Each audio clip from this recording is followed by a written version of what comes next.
Hello guys, and welcome back to our channel.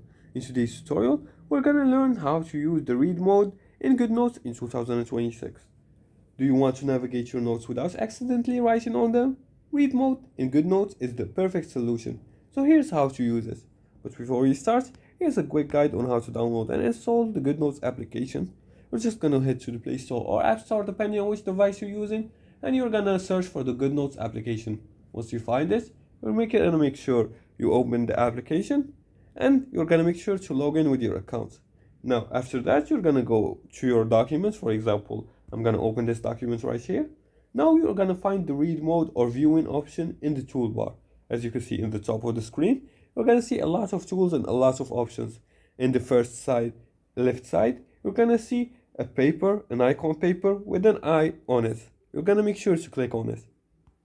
And this will enable the read-only mode. As you can see, I touch my screen, I touch the writing. It doesn't affect the writing.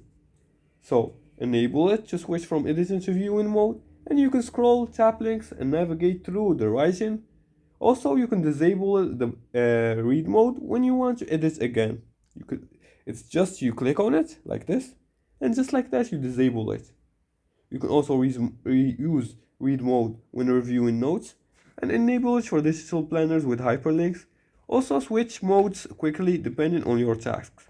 Now read mode helps you stay in control while navigating your notes, so use it to avoid mistakes and improve your workflow.